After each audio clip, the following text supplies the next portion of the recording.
Personal notice. Danger's my stock and trade. If the job's too tough for you to handle, you got a job for me, George Valentine. Write full details.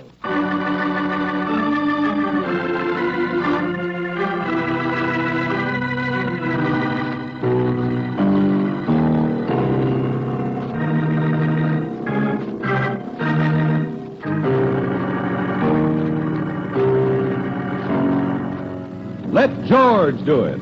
And now, tonight's story, The Symbol 3, another adventure of George Valentine.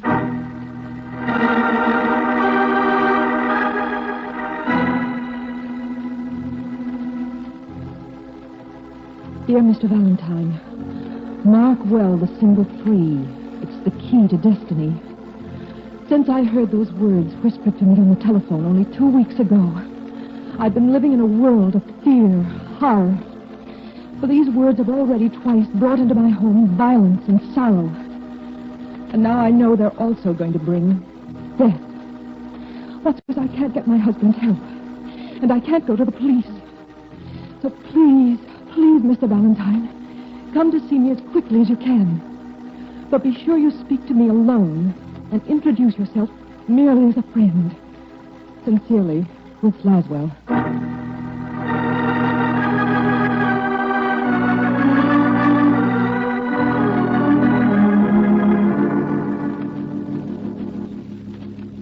Unavoidable accidents. That horrible voice on the phone predicted them each time. And I know that the accident that's coming... Mrs. Laswell, please, if I'm to try and help you, you must start from the beginning. I'm sorry. You said that the voice first called you about 2 weeks ago. Yes. Yes, Miss Brooks. Mark well symbol 3. It's the key to destiny. That was all he said, was it? No. He told me he was speaking to me because my husband would never believe what he had to say. And even though there was nothing I could do to stop the accidents, I should know about them as Martin's loving wife. Those were the words he used. You didn't recognize the voice at all, Mrs. Laswell? No, it was hoarse and low. There was no hatred in it, no emotion at all. I know it sounds crazy, but it sounded the way people usually imagine the voice of doom to sound. Did he say what sort of accident would take place, Mrs. Laswell? No.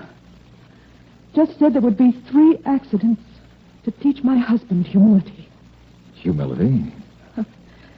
You don't know my husband, do you, Mr. Valentine? No, except by reputation. Yes, we see the signs all over. Another construction job by Martin Laswell. He's big and self-assured, with the driving force of a bulldozer. He forbade me even to speak about these accidents, let alone ask anyone for help. I see. Just what was the first of these accidents like, Mr. Laswell? My husband's pride and joy was his Great Dane. 3 days after the voice telephoned, the dog died. Died? How? In a freak accident.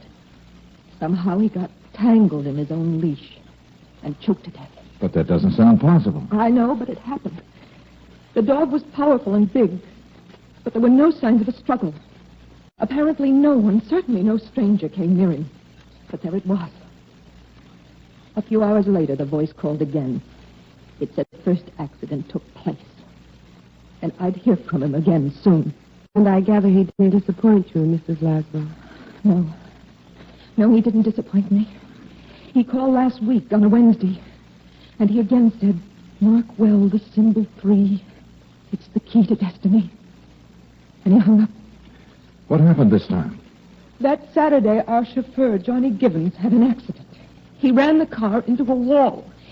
He said he couldn't possibly explain why. There was nothing at all wrong with the car, no possible reason for the accident. He says it just happened. Luckily, he wasn't hurt badly, but he might have been killed. And the voice called you again? Just as before. He took credit for the accident. And he said he'd call once more. When did he call this time? The day before yesterday. I'm afraid Mr. Valentine's scared to death. For Martin and for me. I know the 3rd accident will happen to someone closer to Martin. And not knowing how and when it can happen, just knowing it will happen. Ruth, I was looking for you and I... Oh, I didn't know whether there was anyone with you, Mrs. Laswell. It's all right, Mr. Dunn. Miss Brooks, Mr. Valentine, this is my husband's junior partner and our good friend, Edwin Dunn. How do you do? Dunn? Mr. Valentine, I know why you're here, and I still don't think it's a good idea. I thought getting me in the middle of this thing was supposed to be strictly between us, Mrs. Laswell. I told you Mr. Dunn is a good friend. I just didn't want Mr. Laswell to know. Oh, I see. Mr. Laswell is a fine man, but he has a violent temper, and he's almost obsessed with the idea that he doesn't need anyone's help, that he's too big for anyone to help him. And he isn't. No one is. Yeah, you're right on that score. Besides, I don't know exactly what you can do, Mr. Valentine. You can't be bodyguard for all of us. And certainly you won't be able to protect Mr. Laswell if he doesn't want you to. But you can stay here as my friends and do something. Try to find something so we don't just sit and wait. You will help me, Mr. Valentine, won't you? Yeah, I'll stay here. But, George, what is there to go on? Where can you start? The chauffeur, Mrs. Laswell. Is he well enough to be back on the job? Oh, yes. And Mr. Laswell isn't using him this afternoon. Johnny's in his apartment over the garage. Good. That's about the only point we can begin from, isn't it, Brooksy?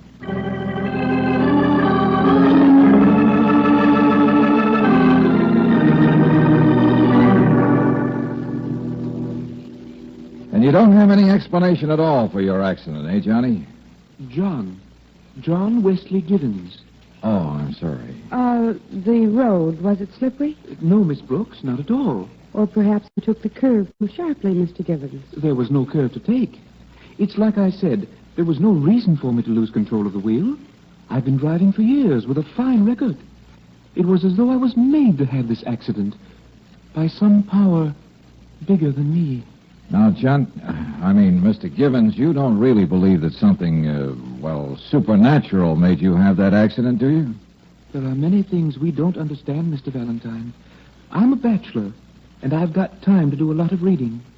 We don't even begin to guess at some of the forces that exist all around us. Yeah. For instance, I was worried about what Mr. Laswell would say about the accident. He's a big man and a violent one, and he has no patience with little people like me. What did Mr. Laswell say? Well, that's just it. Nothing. Mrs. Laswell said she'd speak to him first, and she did. And nothing at all was said about the car. Yes, sir, there are forces all around us that make all sorts of strange things happen.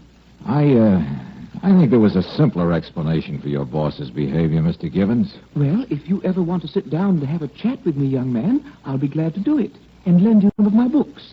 You too, young lady. Oh, thanks very much. Books make you the equal of any man. You don't have any idea when Mr. Laswell will be home, do you, Mr. Givens? Oh, yes. I'm going to pick him up at the office in about a half hour. Thanks. We'll wait for him.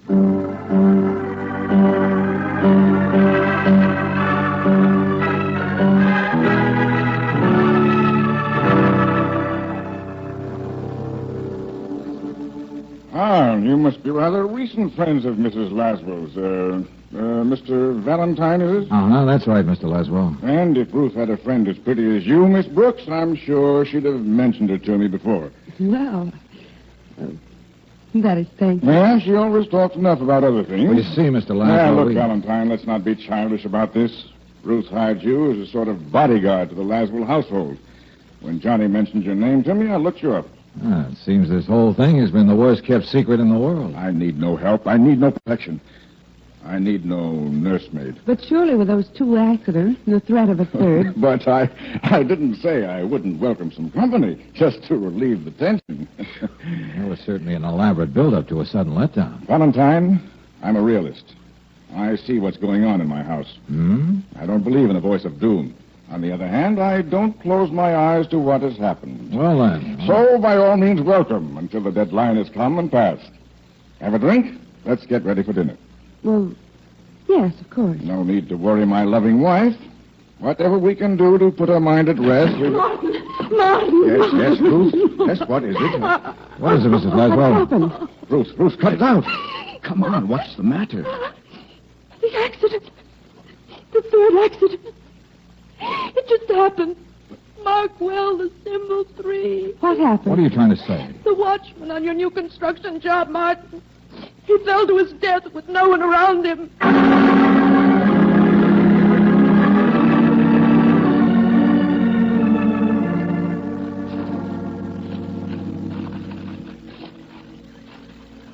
The poor man's over there, just where he fell, Mr. Laswell. Thanks, Sergeant.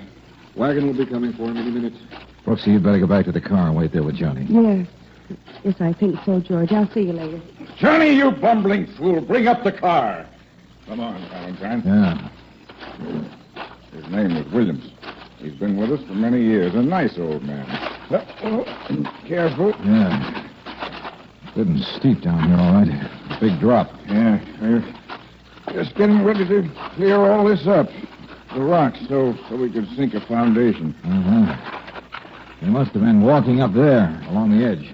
Somehow lost his footing. And all these rocks on the bottom. Humility. That's a stupid word and a stupid idea. 3 accidents to teach you humility. Coincidence. And someone takes advantage of them to call up later and talk nonsense. If I could get my hands on... Okay. Here he is. The front of his coat covered with this powdered gray stuff. Shows he slid on his chest the first part of the way down. Valentine, this had to be an accident. All of them had to be. I'm not arguing with you, Laswell. There's a big board fence around this whole place and a gate with a lock. Williams wouldn't let a stranger in. And there's no reason to kill Williams. There isn't a thing of value here, not a thing. Uh-huh. Only a crazy man would kill another human being for no reason at all. Another accident. The third. Well, at least it's all over. The voice said there would be only 3. There's one thing bothers me about this third accident. Huh? It broke the rhythm. And if there's one thing this whole crazy case had, it was rhythm. What are you talking about, Valentine? The symbol 3. 3 accidents. Each occurs on the 3rd day after the warning. When was Mrs. Laswell warned about this one? The day before yesterday. Yeah. But Williams here died on the 2nd day. Why?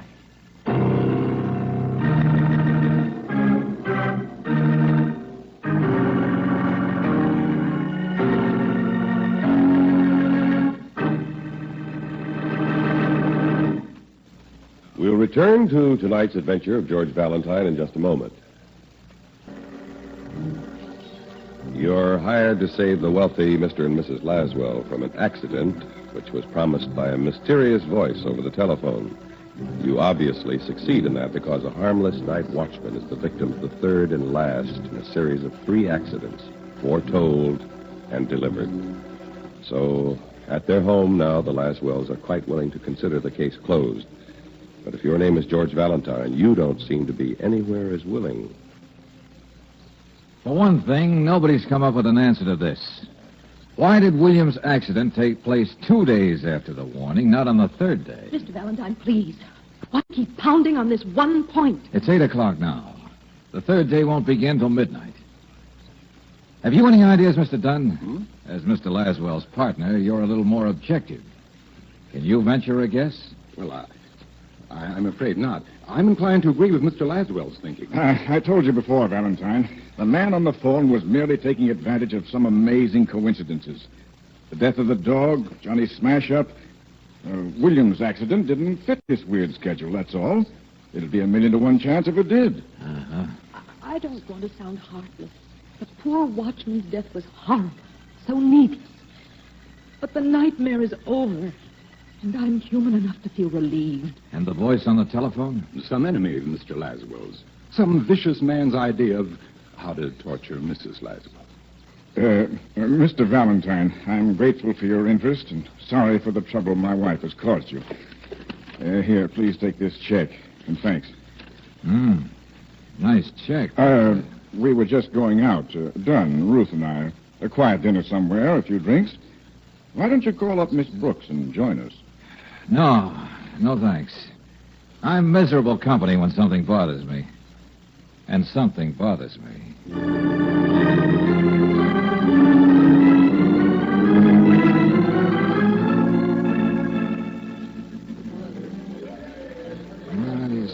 George, will you stop mumbling to yourself and eat something? It's 9:30. Yeah, Angel. 9:30 of the 2nd day. Mark well, the symbol 3. It's the key to destiny. Darling, maybe you are just being stubborn about this whole thing. Oh, but something is wrong, Angel. The partner who calls her Ruth when he thinks they're alone, but is so careful to call her Mrs. Laswell when he sees us. And the original Mr. Big himself who blows hot and cold. So much combustible material, Brooksy, and none of the 3 principals are involved in any of the accidents. Come on, let's get out of here.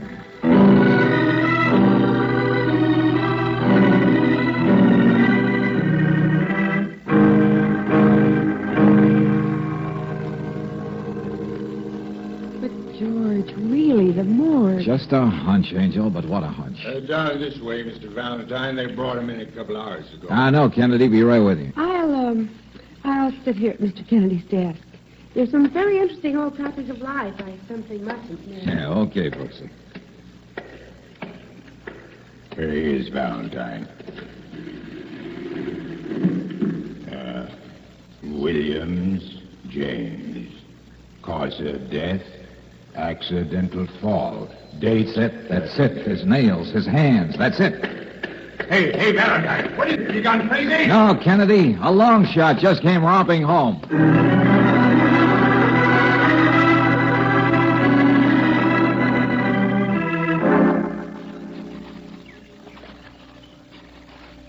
But, George, what makes you so sure Williams was murdered? Just take my word for it right now. The important thing is to find out why the poor guy was killed. There's got to be an answer to that. Here? The big empty place where something is going to be built is about the last place to find anything. Couldn't be a question of money. No, not very well. He didn't particularly mean anything to Martin Laswell, so his death couldn't be expected to shock the big man or hurt. George, this little shack where the watchman stays. Yeah, it's open. No, there's never anything much in one, see? Little stove, some lanterns to be filled, just a cot, a few tools. Mm-hmm. Nothing seems to have been disturbed. He must have been hit on the head, then thrown down. No one in the world could tell the rocks didn't... What's the matter, George? In the corner. There's space in the corner. Well? The dust. You can still see. There's no dust settled down. A square box stood there. And it was taken out of here probably right after Williams was killed. Square box? What about it? Another fairly standard part of equipment in the shack of a watchman on a construction job. A box of dynamite. Dynamite? Yes. That might be cause for murder. There was no signs of a struggle. Somebody was let in. Somebody whom Williams knew. The Laswells. Edwin Dunn. And now somebody has enough dynamite to really mark a symbol 3.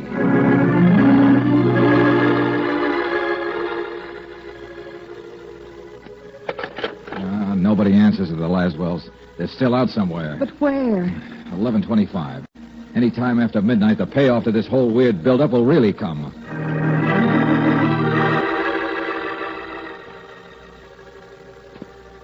Brooksy, you get on the other phone. Call the police. Yes, George. Tell them to trace the license number of Laswell's car. Get the prowl cars and motorcycle cops to see if they can pick him up.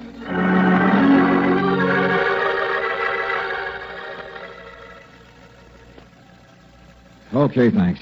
Thanks very much. Try and guess where a millionaire might go for a quiet dinner and a few drinks. A rhubarb blue, a golden pheasant. Guess the best thing I can do is get over to Laswell's and wait for him.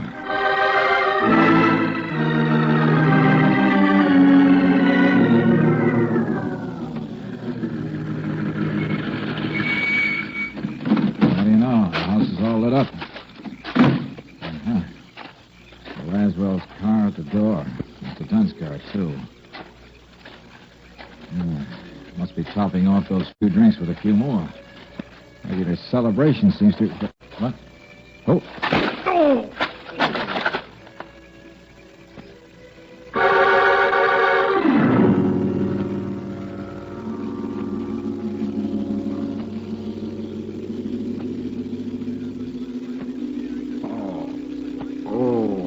Just stay there quietly, Mr. Valentine. Oh, what?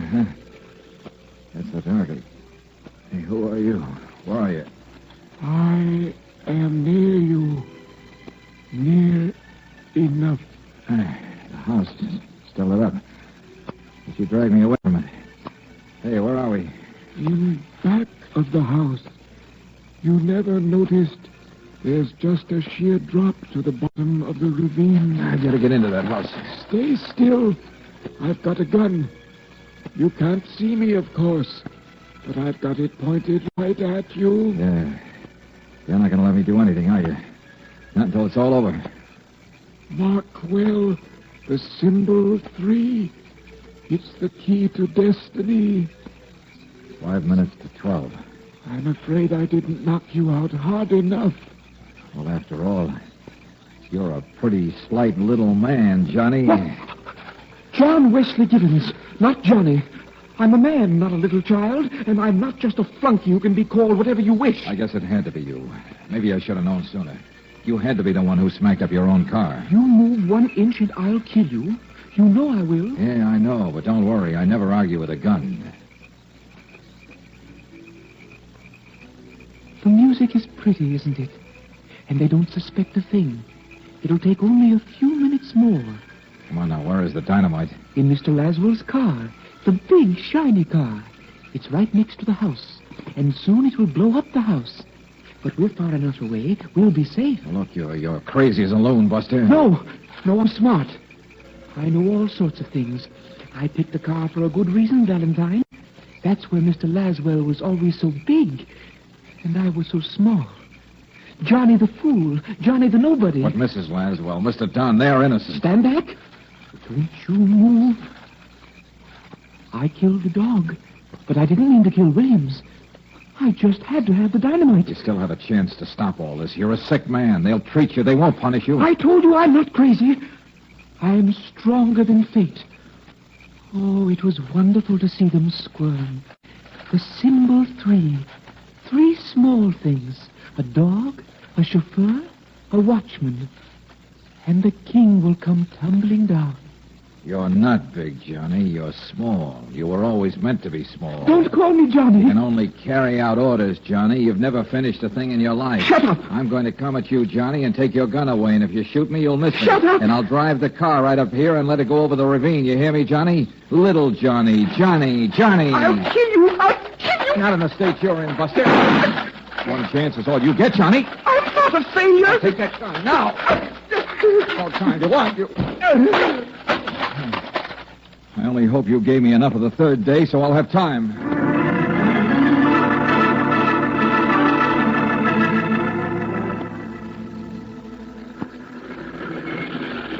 Release the brake. Oh, tick a few seconds more, baby. Go on ticking. Go on. And one good shove over the side.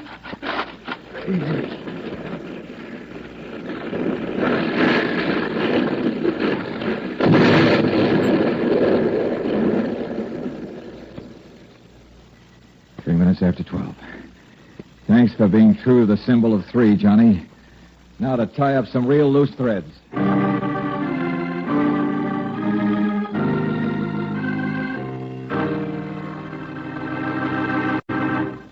The Messiah complex along with the persecution complex.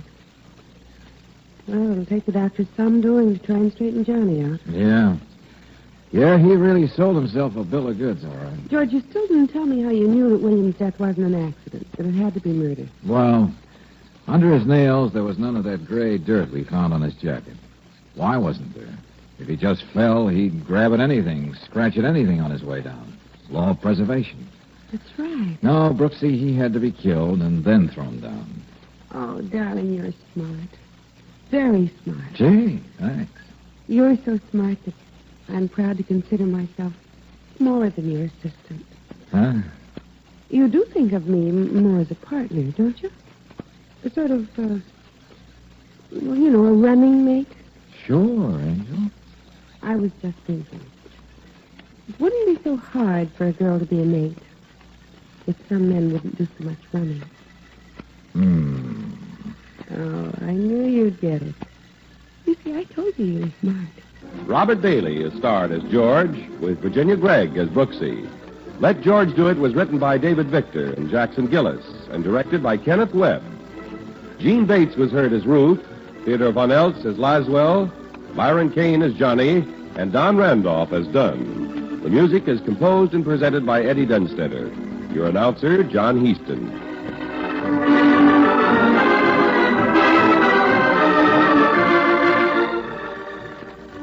listen again next week, same time, same station, to Let George Do It. This is the Mutual Don Lee Broadcasting System.